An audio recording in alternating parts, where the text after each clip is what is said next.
Ejo navuze ku idini bituma bamwe bakorwaho, ariko uyu munsi muhumure ntabwo ndi buvuge ku idini.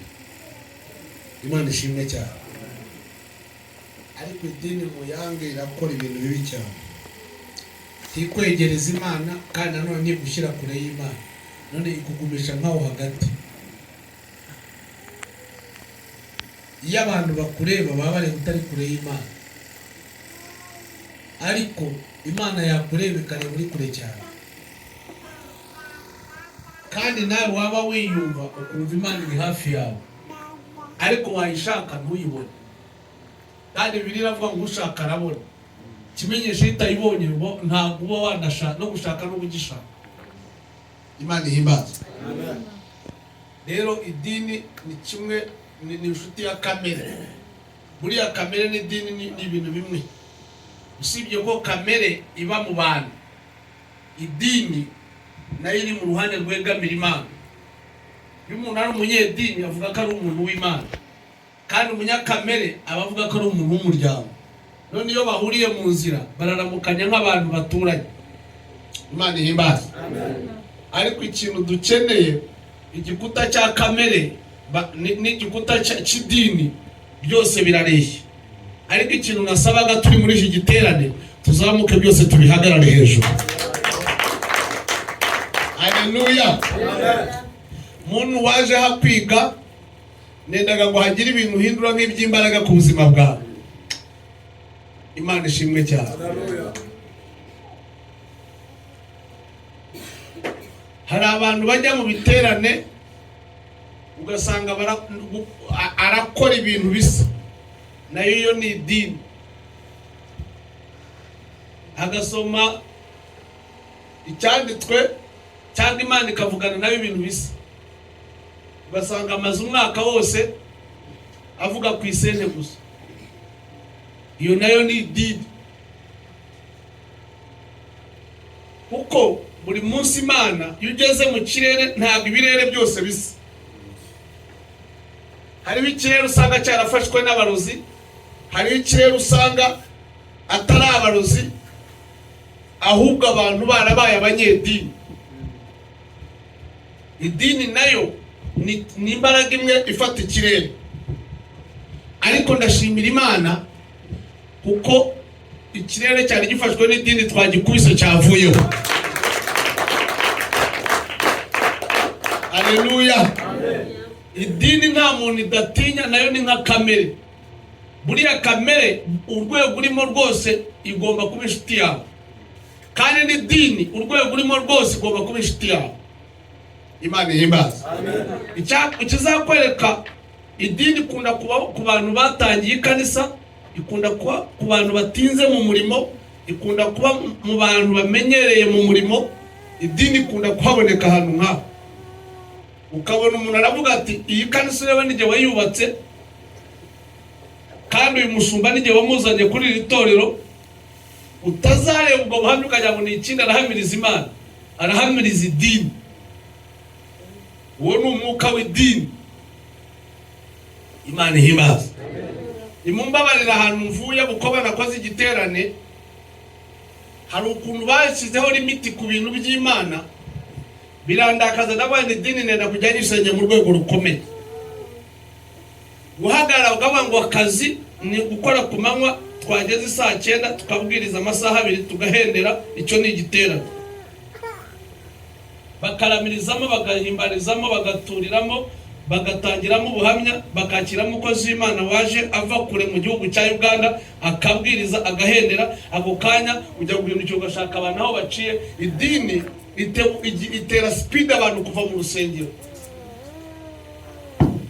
Haleluya. Amen. Idini ituma abantu barambirwa ijambo, bagakumbura ubukwe n'impfu. Uziko umuntu aba arakumva kumbuye kujya mu rupfu gusa kubera idini. Idini niyo isigaye abantu batacyakira ibiterane kubera ibitoki byaha nabyo byabayishyana.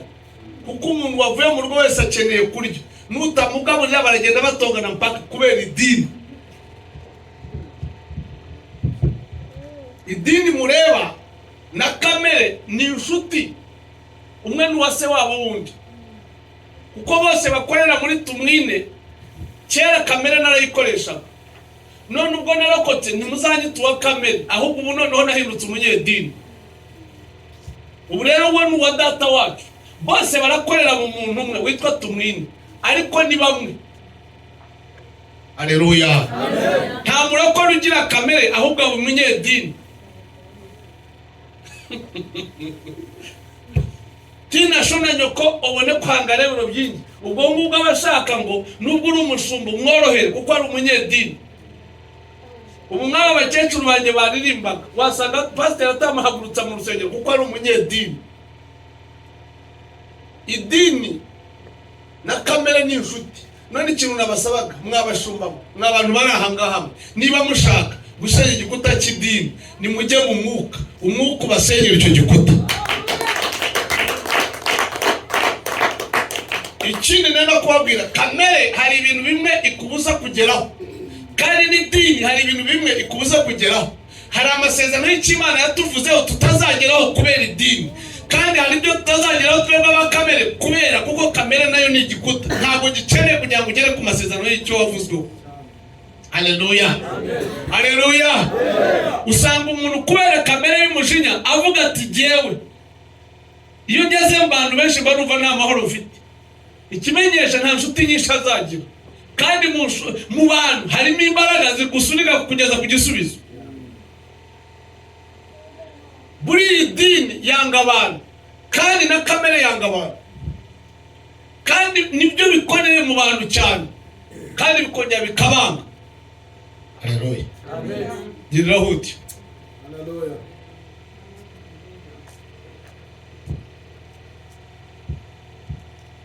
Idini nta muntu itafata. Umushumba bimufite neza, umuririmbyi bimufite neza, umucuranzi we niwe yibera. Haleluya. Amen.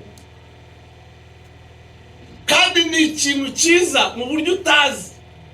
Ikisenya gikomeye nabonye ni amasengesho. Burya amasengesho asenya idini, uzi ko wifite neza igasenyuka.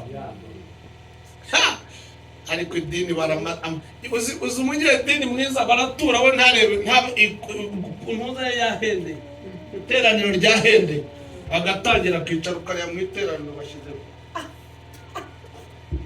None se ni murace du none se abanyedini batura ubupapuro. Noneho abanyedini ntabwo ibyibo byabo bigaragara, babishisha nk'iyo ngiyo, kuko idini ureba ikora ibintu bikomeye cyane. Haleluya. Idini ntabwo iha uburenganzira umushumba. Iyo yafashe itorero, umushumba iyo agiye kuvuga nuko baza agakora urukiko, ntacyo umwuka yavugana nawe ataravugana n'idini. Fata kuri uwo muntu uti idini kandi iragarutse ahangaha. Idini ni kwemera kugira ngo uhimbaze Imana. Iyo umushumba uvuga nk'umupadiri, ntabwo igituma padiri ajya muri cya kigo ni ukugira ngo adacumura cya kintu cyabarimo. Rero kiba cyahishe bya bice by'iyepfo byose kugira ngo batamureba abagore bakamushaka. Rero aba yahishe icyaha kugira ngo igice cyo haruguru ntabwo ari ikinyabyaha. Iyo ni idini. Rero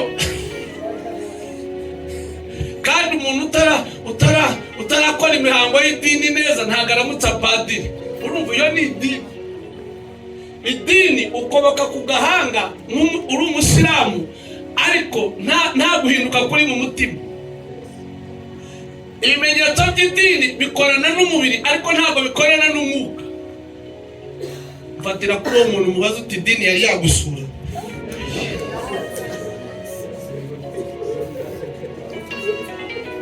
Haleluya. Amen. Nimugoroba naraye mbabwiye ku bintu bibiri. Naraye mbabwiye ku buntu bw'Imana n'amavuta.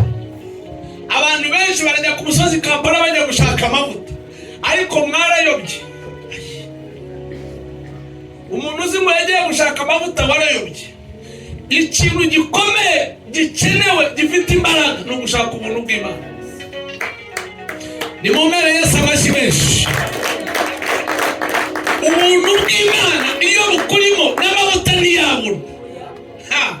Ubuntu bw'Imana ni ukurebana n'Imana ku maso igusura uyisura, uzi ubwiza bwayo nawe izi ubwawe. Ubuntu bw'Imana bugukura mu cyaha. Ubuntu bw'Imana butuma wimenya uwo uri we. Ubuntu bw'Imana buguha icyerekezo cy'uganamo. Ubuntu bw'Imana umenya kilo zawe n'izi. Ubuntu bw'Imana nibwo bugucisha bugufi, ariko amavuta arica. Abantu muzari abantu bafite amavuta gusa nta kindi bakora, barica urapfa. Ubwo ukoze ku mavuta urapfuye, ugiye gupfa mu gitondo, uzapfa ejo. Ayo ni amavuta atari mu buntu bw'Imana. Fata kuri uwo muntu umubwire uti Imana igufashe. Ubuntu bw'Imana bugusure guhera kuri uyu munsi. Haleluya! Twaraye dusomye ijambo ry'Imana hariya muri Samweli wa mbere ibice 19 ku murongo wa 6. Hatwereka ukuntu Sawuli yari afite amavuta Dawudi yatinye, ariko Dawudi ariho ubuntu bw'Imana. Kandi nubwo yari afite amavuta yendaga kwica Dawudi, ufite amavuta yakwica no kukwica. Fata kuri uwo muntu turacyafite amavuta ariko igihugu aruzi ubu none. Amavuta ntabwo abuza umuntu gukora icyaha, ubuntu bw'Imana nibwo bubuza gukora icyaha. Nanjye Mana nzajya gukorera, nanjye Mana nzajya gukorera,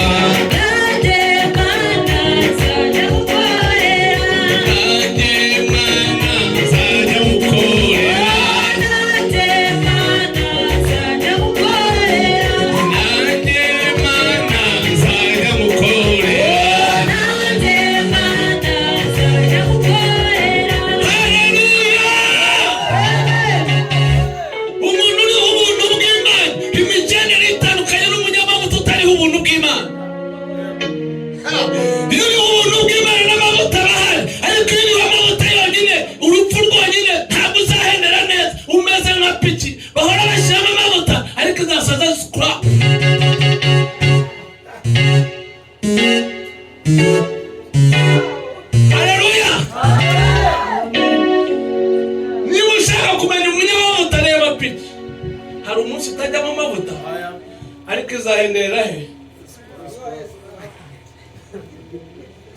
Nigishije abantu ndababwira none icyo tukwiriye gukora n'iki. Iyo ufite amavuta Imana iguha amavuta. Amavuta ni igikoresho cyo gukorera abandi, ariko ubuntu bw'Imana ni wowe bufitiye umumaro, ni wowe buzajyana heza, ni wowe buzahindura. Ubuntu bw'Imana iyo bukuriho nibwo usezeranwa kuzajya mu bwami bw'Imana. Ariko amavuta Imana yaguha kugira ngo ukorere bariya na bariya uri nka piki. Mbatira kuri uwo muntu uti piki urayizi.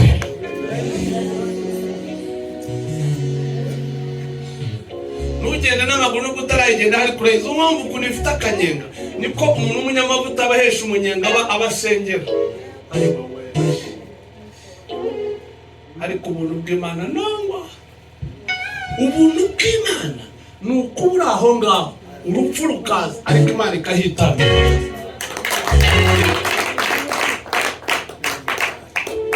Ariko umunyamavuta we aca mu ntambara kuko aba ari impumyi, nta Mana ivugana nawe, ariko Imana yamuhaye amavuta gusa. Yarayasabye ya Premonte yarayasaba, Imana irayamuha. Kuko umusabye agira ate arahabwa. Icyo wayisabye ni cyagize ite? Wayisabye kuyikorera, none yikorera.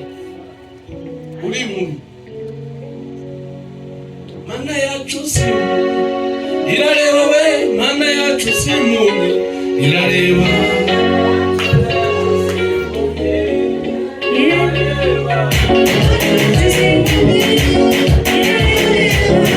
Mana yacu si impumyi irareba we, Mana yacu si impumyi we irareba.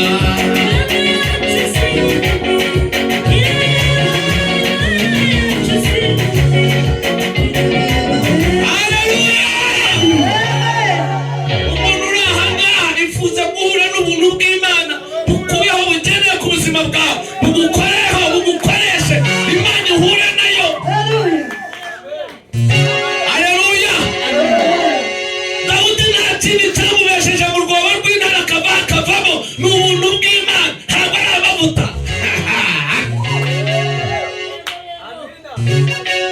Ikintu cyarinze Yobu agaca muri biriya bigeragezo byose akavanga atsinda ni ubuntu bw'Imana. Amen.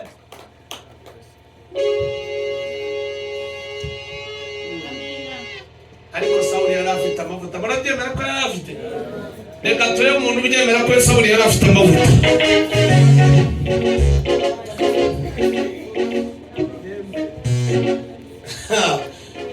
Ari Dawudi yimitswe na Samweli, kandi na Sawuli yimitswe na Samweli. Ariko iyo ufite amavuta wibagirwa n'umushumba wawe.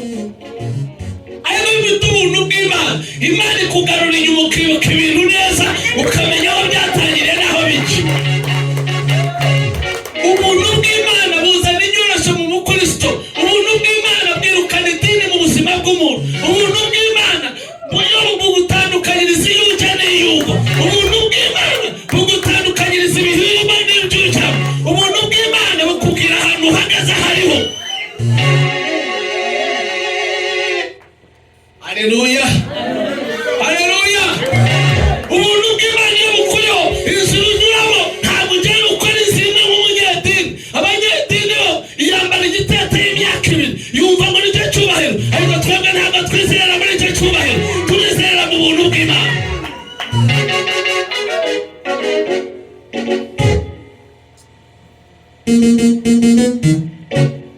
Haleluya. Fata kuri umuntu mubaze turebaza n'iki. Abaje kureba tumwine namwe muraha. Reka ndebe umuntu utarandeba. Nkunda kugira amavuta ubuntu reka mabizera. Nkunda kugira amavuta yo gukurura abantu bakaza kundeba. Bariyo waje kundeba utarambona. Banze kumanika. Ariko nimuhendera murahendera mumbwira ni wena naje kureba.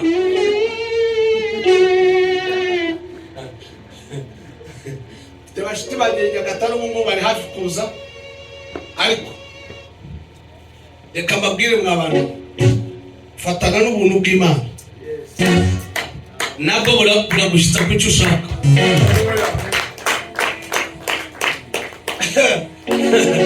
Amavuta n'ambabazi.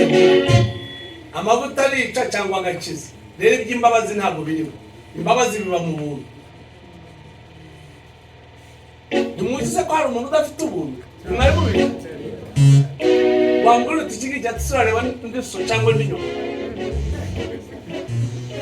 Ndari n'umukozi w'Imana.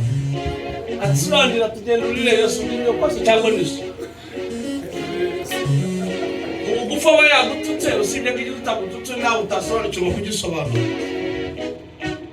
Girira hoti. Haleluya. Amen. Haleluya. Amavuta ntiyakubuza gusambana kandi ukabwiriza. Kandi agakora. Ukuri igikoresho gipiki.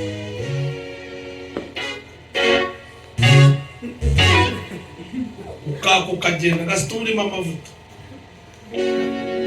Ariko ntabwo cyakubuza kubasikura ku mugoroba. Umugabo yarambwiye ngo piki baranayihonda bakayikubita. Umugabo witwa Dani yarara. Niwe uzi ibya piki neza. Urahari? Piki wishakira iki?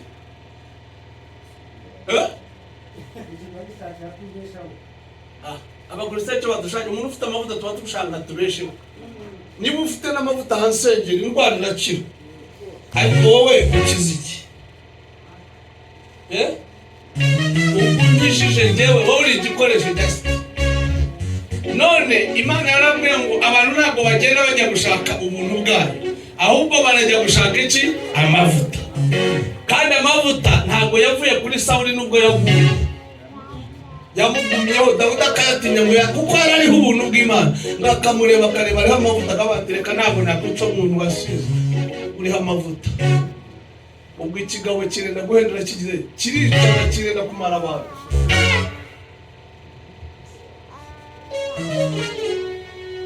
Haleluya. Umuntu ufite amavuta yabangamira abantu, ariko umuntu uri ubuntu bw'Imana ntabwo kubangamira kuko bamaze kumenya icyo gukora.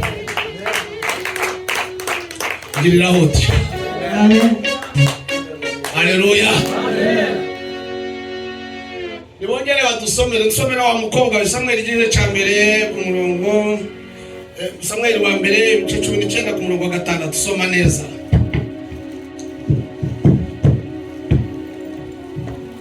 Urasoma neza gusa wawe uhereza umuhungu uzagushaka kazaba tuye hafi n'ikanisa yanyu ukabisengera muri iyo kanisa nyoboye. Soma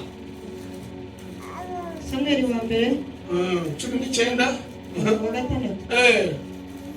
Sawuli yumvira Yonatani ararahira ati 8 soma 8. Sawuli yongera guhiga Dawidi. Kandi umunyamavuta aramuhigira iki? Niko pastor mu urahigira iki abantu b'Imana kandi kuri umukozi w'Imana? Umunyamavuta kimesha n'ishari yarigira. Umunyamavuta yabuza abakristo kujya mu gitera. Ariko umuntu uri ubuntu bw'Imana abayumva byose bishoboka. Ntabwo icyerekezo cy'umuntu uri ubuntu bw'Imana kiri mu bantu ahubwo kiri ku Mana. Musa amavuta ko twayavunikiye, amavuta narayavunikiye, ubwo mundeba aha mwabantu mwe mwabayemo turatonganya abantu batayagira. Rero munyigendeseza amavuta nuko yuriya yo kusheru nayange yuriye ari hejuru. None abanyaga baje bigihumbi muhindure mugarure ku mutwaro amavuta yuriye.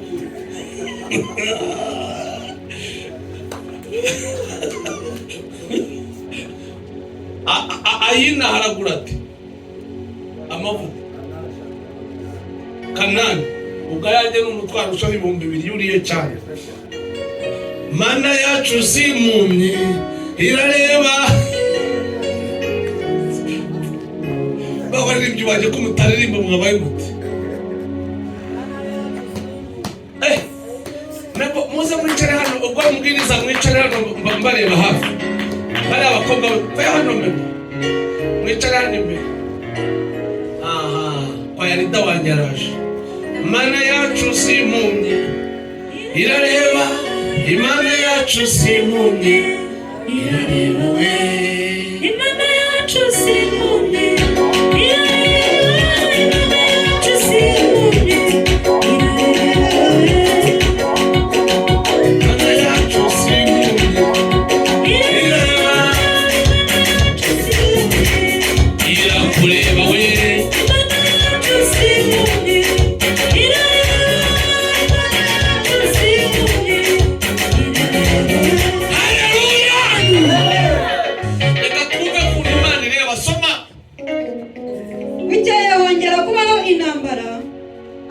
intambara zizanwa n'iki? N'amavuta. Buriya amavuta atera intambara, ariko ubuntu bw'Imana bukazizimya. Mere Yesu amashimwe. Ubuntu bw'Imana ntugatinye intambara. Umunyamavuta bashobora no kusigwamo. Sawuli ntabwo zamusize mbe. Ufite ubuntu bw'Imana arasigaye, ufite amavuta arapfa.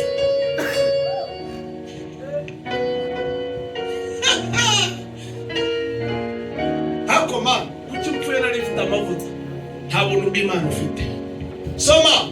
Bukeye yongera kuba intambara. Yabana yaga buri gitero cyose kandi usomeye. Dawidi aratabara. Arwana n'Abafilisitiya. Yica benshi cyane. Baramuhunga. Bukeye Sawuli yari yicaye mu nzu ye. Kandi nta nzu ya Dawidi mwumvise Sawuli we afite iki? Kuko afite iki? Amavuta. Abafite amavuta ntiyabura inzu. Nta muntu ufite amavuta wabura inzu. Nicyo kitujyana Kampala. Nanone udafite inzu ajya gushaka amavuta Kampala mu inzu.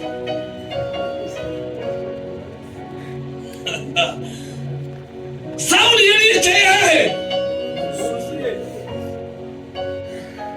Urumva atameze neza? Afite adresi. Icyitwa ubuntu bw'Imana bwarimutse. Arenda kuzagwa mu ntambara. Soma. Bukeye Sawuli yari yicaye mu nzu ye afite icumu mu ntoki. Ariko abanyamavuta n'icumu muba muri jyana. Mugabo kambaze mugabo w'umunyamavuta. Amavuta arica. Abafite yarabite iki? Ari mu nzu ye.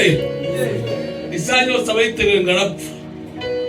Menya idafite Imana wawe naho mu iterano wawe, ariko ubuntu bw'Imana iyo bukora ntabwo bumufite.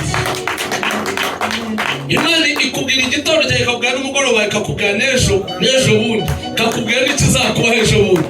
Ariko umuntu ufite amavuta aguma yirarikira. Amavuta yanjye menya barayashaka.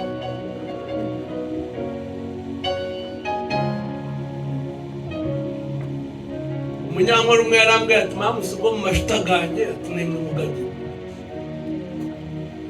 Hari ubwo yasigamo ugasiga mu busambanyi, maze wasiga ugasigura nawe ugatajya kugisigura. Sama Dawidi amucurangira imbere. Umuntu uri ubuntu bw'Imana nta hantu twumva Dawidi yabaga. Araza ahagana imbere yande kuca mucurangira. Umuntu uri ubuntu bw'Imana, Imana imuha icyerekezo kare cy'abandi bantu batareba. Ariko Sawuli nta cyerekezo yarebaga. Ariko umuntu uri iyawe ubuntu bw'Imana bwakugwagaho uyu munsi bukamufataho. Ubuntu bw'Imana bubwira Dawudi curangira uyu mwami umva ikibayeho. Nubwo ari umunyamavuta ariko reka wumva uko ameze.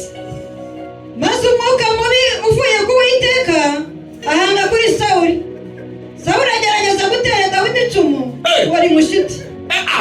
Mwumva ko kandi umwuka muvuye he? Urumva amavuta yamuvuyeho?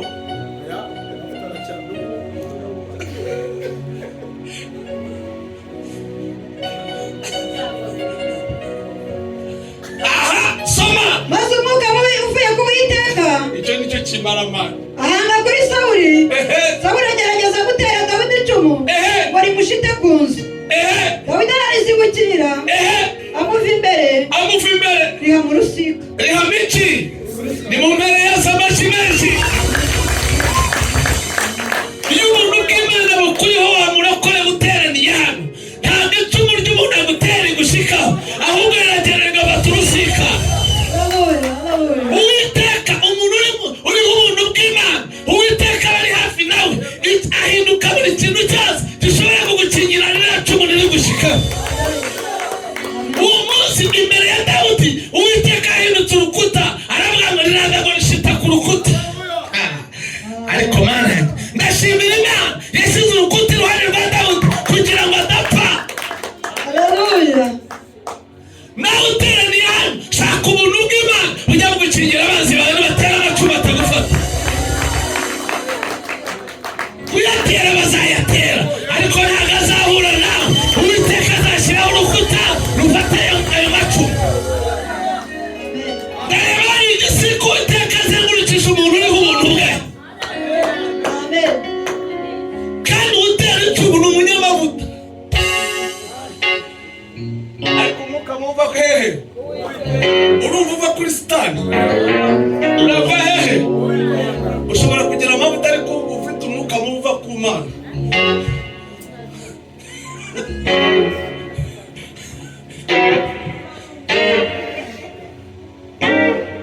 Haleluya. Icyatumaga Dawudi atica Sawuli ni iki? Ni amavuta. Yatinyaga iki? Ariko umwuka mubi nubwo uri umunyamavuta ushobora kugira ute?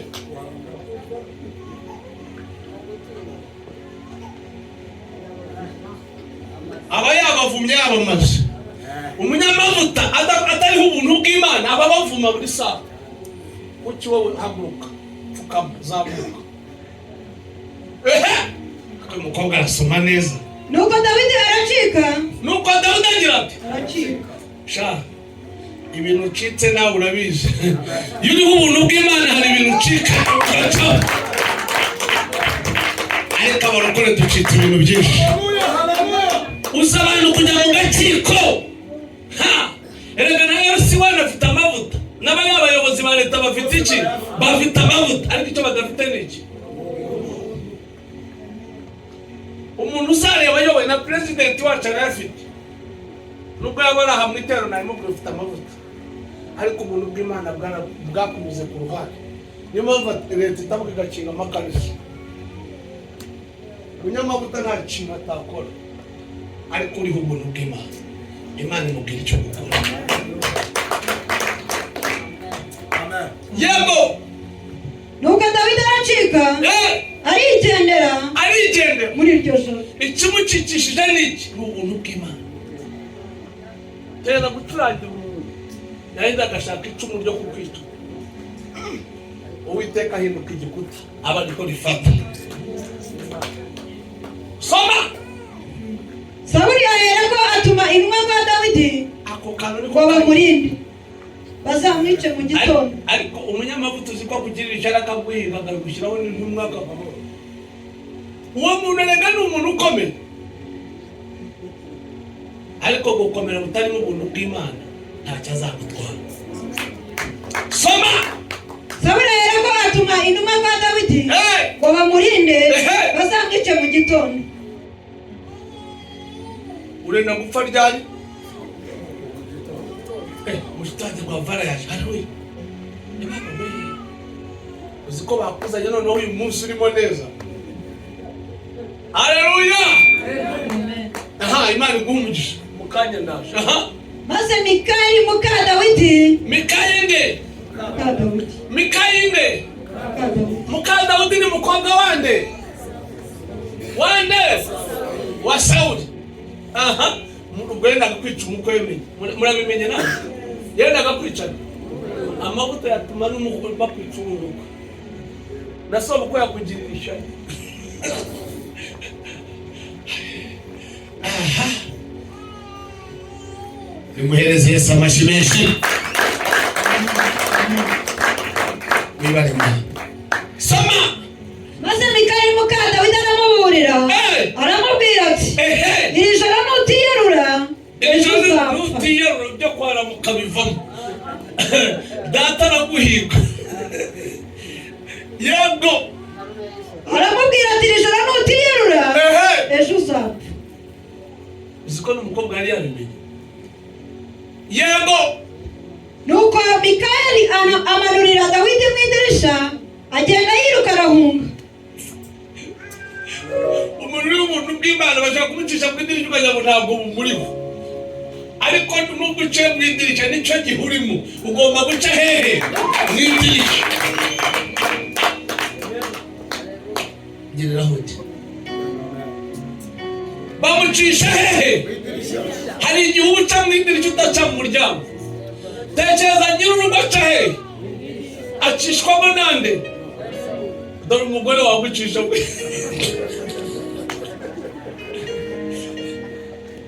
ariko ubuntu bw'Imana buri kumwe nawe mwene. Haleluya. Hari ubwo igihanda cy'inzara kigucisha hehe? Hari ubwo igihanda cy'ubukene kigucisha hehe? Hari ubwo ibihe bigucisha hehe? Hari ubwo abakristayo bagucisha hehe? Ariko ntabwo bisobanura ngo idirishya ribaye umuryango. Igihe kizagera bihinduka. Reba umugore aguterura wahindutse n'akana agucisha hehe? Ubwo ngo umuntu azaba umwami wa Isirayeli uca mu idirishya. Wa mugabo nawe ntubyumva n'ugushe nonaha. Haleluya. Reba ukuntu wambaye ako gati, ukuntu usa neza, uraberewe, nimumuhe amashyi.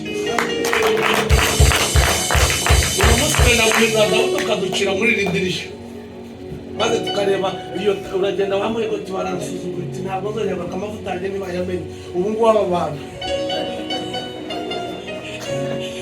ariko mujye mureka twemeranwe n'ibi tumenye ngo ubuntu bw'Imana buturiho. Tugiye guca mu idirishya mu gahe gatoya, ariko ikindi gihe ibintu byose bizadupfukamira bitworohere bijye hasi duce mu muryango. Hari ugushaka mu muryango uri umugore ariko ugasanga uri mu buzima bwo guca mu idirishya. Reba mushiti wanjye uriya mama, ndavuga muka Pastor David ngirira muti reba waciye nko mu kadirisha.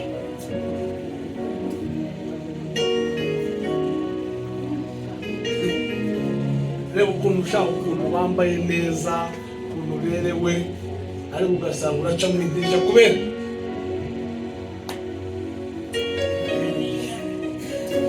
gusoma kaba mujugunya mu idirishya ndeba ikiri guhendera nacyo. Mikaya aherako yenda igishushanyo cya terafimu. Yari yanditse igishushanyo cya terafimu. ariko Imana irwana intambara. Noneho hari Imana yari yahindutse igisiga. Noneho umva icyo bagihindutse noneho. Y'uriho ubuntu bw'Imana. Imana igerageza mu buryo bwose bwo yahinduka kugira ngo yereke abanzi bawe ko batari bukubone.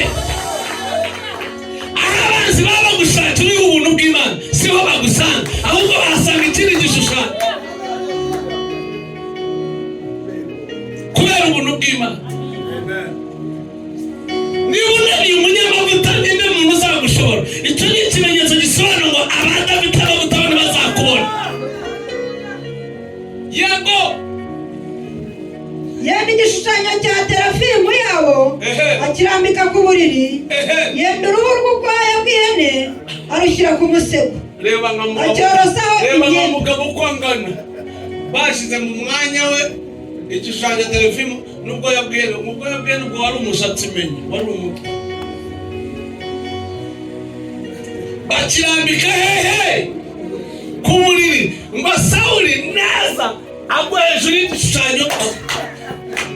Ariko Imana, ariko umuntu uriho ubuntu bw'Imana aba yarahindutse ikintu kidasanzwe.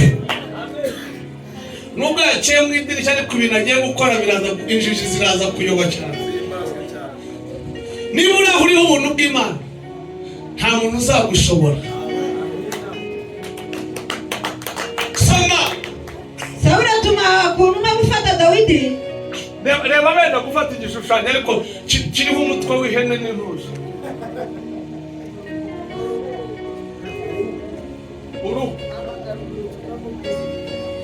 Bagwereye ngo mu nzu barasangamo David, naho madamu we yashyize ku mutwe uruhu rw'ihene. Baze kuza buhoro nibakoraho bumva utwoya bamwe batuye n'umusatsi niba rero byirabura buriya ni ihene yirabura bari bashizeho. Nta muntu wicaye ahangaha uriho ubuntu bw'Imana udafite ubuhamya. Tuguhagurukije wagira ubuhamya hano kuko ubuntu bw'Imana bwonyine igitsina n'umugoroba bikora ubuhamya ku buzima bwawe. Ubuntu bw'Imana bwonyine buri gitondo buzana ubuhamya. Y'uriho ubuntu bw'Imana buri gitondo umwanya ugezemo n'intambara ugezeho Imana ireba icyo guhinduka cyo kugira ngo igukingirize. Ubyumva natera haleluya y'ubutsinzi mu izina rya Yesu. Ashyiraho uruhu rw'ikiri. Reba ku buriri bwawe hari uruhu rw'ihene ariko urumva uzagaruka mu rugo koko. Ariko ubuntu bw'Imana, ibyo nizo nzira z'abantu bariho ubuntu bw'Imana. Ibyo ni ibimenyetso ntugomba gupfa. Hari ibigenda bigusimbura bigapfa mu mwanya wawe. Uruhu rw'ihene narwo rugiye gupfa. Iyo hene menya bayibagiyeho nayo. Urayumva ihene rwari rusangwaho barayibaza ngo kanya bararuzana barushiraho n'urunyamanyama n'ururasoraso bashyira mpamvu. Soma Sawuli atuma intumwa gufata Dawidi. Mikaya arazibwira ati ararwaye. Agize ate?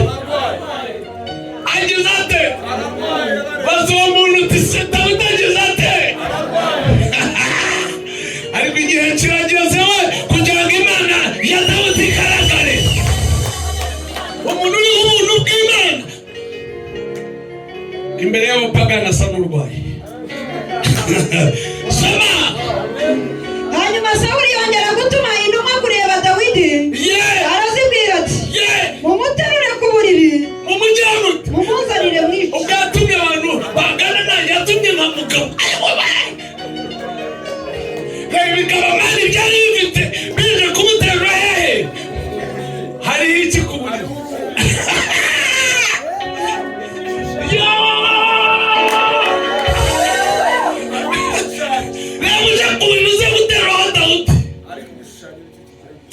Hariho uruhu rw'ihene babaza uwo munsi. Soma hanyuma Sawuli yongera gutuma intumwa kureba Dawidi. Arazibwira ati mumuterure ku buriri mumuzanire mwice. Agaca ukuntu bitebutsa ku rurimi ngo umunyamavuta shaho ukunda bivuga ngo kanya wajyangara mwishe ku kanya nubwo uramwishe ariko yarakunaniye. Ariko umuntu uriho ubuntu bw'Imana wamurokorewe. Abantu bariyo barakugambura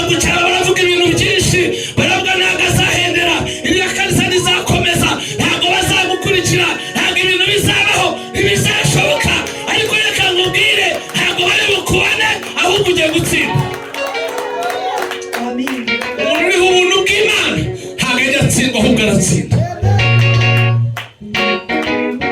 Hazahaguruka abategetsi, haguruka abanyamavuta, abo bimikije amavuta bose bahaguruka, ariko nta buntu bw'Imana bafite ntibazagushobora. Soma. Nuko intumwa zinjiyemo zisanga cya gishushanyo cya terafimu ku buriri, umutwe wacyo hari uruhu rw'ubwoya bw'ihene.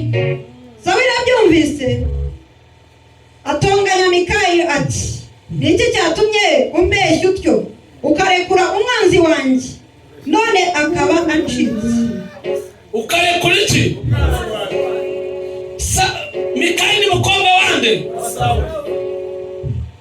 Umva Mikali kuri yamusubiyemo, namwe mutansaza ahangaha. Mikali asubiza Sawuli ati, yambwiye ati, reka ngende, nakwica nguhoye iki? Mikali abwira se ati, reka ngende, nakwica ngize. Umuntu uri ubuntu bw'Imana ntabwo ajya yica, ahubwo arababarira. Ariko kiriya cyari gifite amavuta, cyumvaga ibintu byose bigira biti. Umwuka mubi yaturutse hehe? Ngo akijyaho. Sha, nta muntu uri umwuka mubi uzashobora umuntu uri ubuntu bw'Imana. Reka nkubwire, abantu baguteranya n'umugabo, abantu baguteranya na mwene se, ariko niba urwo rugo ruri mu buntu bw'Imana ntabwo muzatandukana. Haleluya. Amen. Soma. Umutwe w'ijambo uvuga ngo Sawuli akurikira Dawidi. Nubwo yagukurikira ntabwo azakubona. Vuga uti barankurikiye n'ubu ntibarambona. Noneho ibyo birananiranye barakurikira. Aho rero niho hanezeza aho tugiye. Mere Yesu amashyi menshi. Soma. Nuko Dawidi arahunga. Dawidi arahunga. Muranaye bahunga. Nta kindi gituma ahunga. N'iki Imana ivugana nawe. Igihe cye cyo guhagarara adahunga ntabwo kiragera. Arahunga amavuta, arahunga umuntu usizwe, ariko ntabwo ahunga Sawuli na Sawuli. Igihe kizagera ahagarara. Uyu mwaka Imana iguha guhagarara ushira ubwoba, ukora ibintu bikomeye. Ikintu nagusabiraga muri uyu mwaka, bakwirukanyije kenshi, bakwirukansaho kenshi, baguhagaritse aho udakwiriye guhagarara, bakunyuze aho udakwiriye